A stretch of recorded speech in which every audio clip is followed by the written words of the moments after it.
Chuadanga police line থেকে মানে police সুপারের কার্যালয় থেকে এসআই সেলিম নামে একজন মানে সিপাহি আমাকে জানায়, ফোন করে আমার মোবাইলে ফোনে জানায় যে হয়েছে শামীম রেজা মানে সাজু কি হয় আপনার, এমন আমার মেজো ভাই ছেলে বলছে যে ওর সম্পর্কে কিছু শুনেছেন। তো আমি বললাম যে ওর কথা আমরা একটু শুনেছি যে সাজু নাকি মানে হয়েছে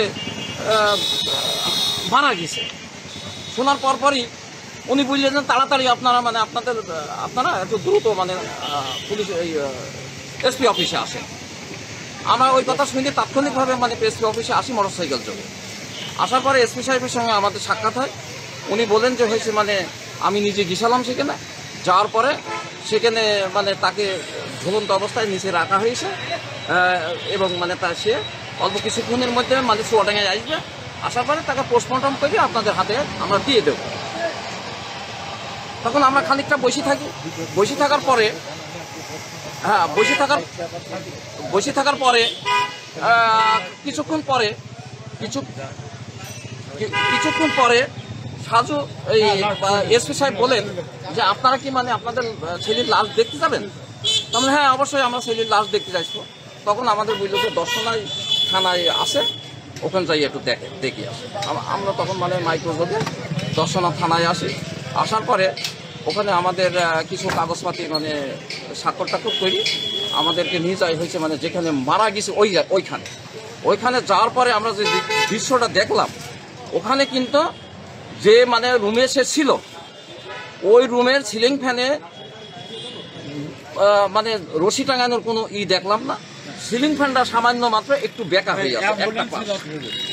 আর দ্বিতীয়ত হয়েছে ওই মানে রুমের দরজার কোনো সিটকিনি ভাঙা নাই, শুধুমাত্র মানে ভিতরের আপনার সিটকিনির যে মানে হয়েছে দুইটা না তিনটা পেরেক দি মানে যে আটা মানে সিলিং ফ্যানের হ্যাজবল্টের মানে ভিতরে যেটা ঢোকানো হয় ওইখানে হয়েছে নাটগুলা খোলা। সেটা এই দৃশ্য দেখি আমরা এটা সহজে অনুমান করছি যে হয়েছে আমাদের ছেলেকে ওখানকার মানে যে মানে ইনচার্জ আছে ওই ইনচার্জ সহ আরও হয়তো মানে তার সাঙ্গপাঙ্গ দিয়ে মানে তাকে গলা টিপি হত্যা করার পরে সে যখন মারা যায় তখন তাকে হইতে রশিদি মানে টাঙাই নিয়ে গেছে। আপনার সাথে একটু শেয়ার যদি করতাম, ওখানকার ইনচার্জ যিনি জবান লোক ছুটিতে ছিলেন না, উনি ছুটির চাইনি, উনি ছিলেন। আমাদের যাওয়ার পরে উনি আমাদের সামনে আসে, যেহেতু একই সাথে চাকরি করছে।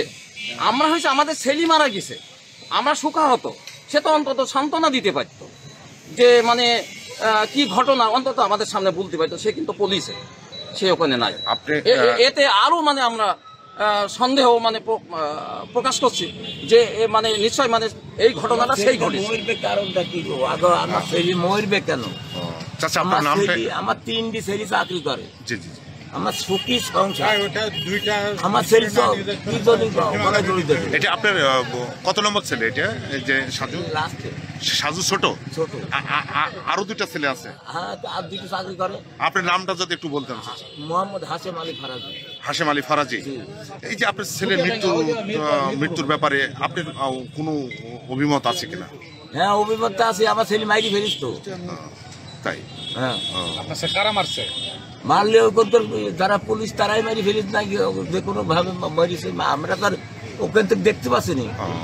আমার ছেলে তো সমস্যা হলে একটা মোবাইলও করবে বা আমার এই মানে ও আর একটা কাজ করেছে বুঝছেন, মানে আমার মেজর ভাইয়ের যে 3 নম্বর ছেলে এই ছেলের কুটুম হয়েছে এসপি, উনি ঢাকায় চাকরি করে।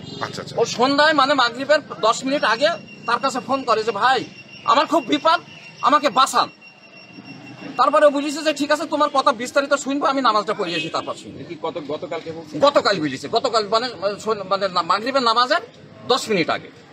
এই কথা কি সাজু বলেছে? না, সেই এসপি বুঝেছে। মারার পরে মানে সেই এসপি ফোন করে বুঝেছে যে হয়েছে আমার এই ইনার হয়েছে 3 নম্বর ছেলেকে বুঝেছে যে হয়েছে সাজু আমার কাছে ফোন দিয়েছিল, তার খুব বিপদ বলে মারা যাওয়ার পরে মানে তাকে জানানো হয়েছে। এই আর কি ঘটনা এসপি জানে। আচ্ছা, আপনার আর বিরক্ত করবো না। আর সর্বশেষ কিছু বলবেন কিনা আপনি? আমার ছেলে মাইরি ফেলিছে, ওখানকার পুলিশই হোক আর যেই হোক মারি ফেলেছে, পুলিশই মারিয়েছে। সে যে ইনচার্জ তাকে আমরা যাই পাইনি, আচ্ছা আচ্ছা সে পুলিশে। আচ্ছা আচ্ছা আচ্ছা ঠিক আছে, তাহলে মানে ধন্যবাদ আপনাদের একটু জি। নিরপেক্ষভাবে আপনারা